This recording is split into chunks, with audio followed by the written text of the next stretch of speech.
Greetings and salutations to you all once again. It is me, the Ravenous Spectre, and today I want to do a little bit of a rant video regarding why it is that there's different collector's editions of games in different regions of the world. I mean, I've always wondered to myself that why this is that game developers and game publishers do stuff like this, because of the fact that wouldn't it just make more sense for them to be able to put out the same editions across all regions so that everybody can enjoy what exactly it is that the company is wanting to put out there? I mean, do you think it probably has something to do with expense or the fact that, hey, if we end up selling 2 or 4 different versions of this collector's edition, then it'll actually make people in other regions want to be able to buy these other different versions, and then I'll end up netting us more money. That's just kind of my thought on it. I mean, especially if you end up having these special editions that are around at the same price with lesser in the package or more in the package. You know, it's funny to me because game developers are all like, oh, well, games are so expensive to make nowadays, and this is one reason we put microtransactions in here. Yeah, well, if you quit making 40 million different versions of collector's editions of games and shipping them out all across the world, you might save a little bit of money, and then they won't be so expensive. Anyways, the fact is, one of the things that I'm trying to get at here is I ended up ordering the collector's edition of Xenoblade Chronicles 2. It's not here yet, but as soon as it is, I'll end up doing an unboxing of it. But there's differences in the European version and the North American version. Now, both of them come with the same things on the inside of the package, except for the fact that the European version comes with the actual standard edition case inside of it. Why it is that it isn't in the North American version, well, hell if I know. And the fact is that the European version ends up having this really nice, shiny box to it, it's almost like a Christmas gift. You know, it's funny, since Xenoblade Chronicles 2 came out in December, and it's just like, it just has a Christmassy look to it, like it's golden and red and green and whatnot. And then you take the box out, and then you end up opening up the package. And the thing is like there's these different symbols and whatnot that's on the package, and you just like open it up for the middle and slowly ease it out and open it out. And of course you have the art book in there, you got the soundtrack in there, which that ended up coming in a jewel case, like the hard shell plastic jewel case. And the North American version just came in one of those little flimsy flip-flop cardboard kind of things. What the fuck? And then, obviously, they end up having the Steelbook in there, and they also end up having the regular standard edition in there for the European version.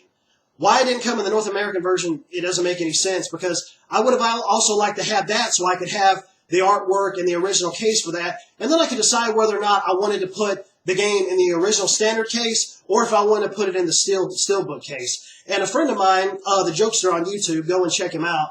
He was the one that kind of actually gave me an idea for this rant video, because he did one himself, and he and I had kind of discussed it a bit, or a few other friends of ours had discussed it, why this happens. And the fact is that with the Steelbook, I think that the name isn't on the spine. From what he ended up telling me, I guess it was on like a Facebook group, or if it was on Twitter or something like that, it shows where the name of the game isn't on the spine. And for collectors like me, for example, if you want to be able to actually showcase it and show what games you have if people were to come over, then you can't actually show what the game is. You have to take it out and look at it. And I don't believe the name is on the front of the Steelbook, so it's just like characters on there. And some people, when they look at the case, they're going to be like, well, what is this? So they have to open it up to look at it, you know. I mean, yeah, it's a nitpicky kind of thing, but I mean, if I would have just had the regular standard case, then that wouldn't have been the case, if you will. I could end up putting that up there to show that I have it, and lo and behold, people would know what it was. But it just gets to me because, like, the North American version ends up coming, it comes in a nice case, it does. It basically comes with the artwork on the front that's from the Steelbook, and it kind of is nice and shiny from what I saw, and the artwork kind of pops out a little bit. But it ends up coming in like this little just plastic thingy that has, I guess, some of the ruins or something from the game that's right along the top of the package when you end up pulling it out. It's just like some little flimsy cardboard thingy. And meanwhile, the European version ended up getting like this large box with this open case kind of thing where they had the standard edition in there, case, and then they have the Steelbook in there, and they have the soundtrack in there, and the art book.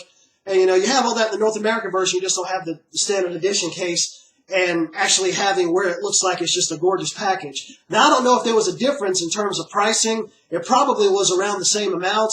But at the same time, I'm just like, why can't we just have the same edition all around the world? I mean, I don't understand. I really do think it's the fact that companies just want to end up making more money off of people. You know, they're just like, oh, well, if you get this version, you could go and get this version from another area of the world, that'll take 56 million weeks to reach you. And then you have that one. And then, oh yeah, we have this other edition that you can get from this other region of the world that'll take 56 million weeks to reach you. You know, it's just like, why can't we just have one standard edition and then be able to buy that and have that and just, I mean, I don't know. And that's another thing. Some of these editions have more in them than other ones would in other regions of the world. You would think if they ended up having the regular, just a regular collector's edition shipped all across the world, then if they all have the same items in there, that would also end up saving on cost because they wouldn't be making this other stuff that go into production and spending money on it to be able to make it just to have it in specific collector's editions at other regions of the world, like in Europe or Japan or Australia or what have you, you know, things like that. And I'm just sitting there shaking my head. I'm just like, oh, God.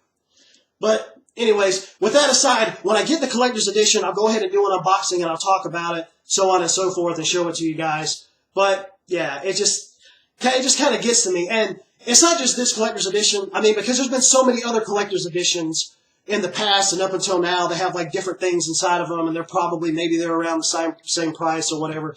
But yeah, just kind of wanted to put a little bit of rant video out there. Maybe some of you guys end up feeling the exact same way. So if you do, just leave a comment below and we'll have a discussion on it. But anyways, I will go ahead and I will end this like I always do. Later, taters.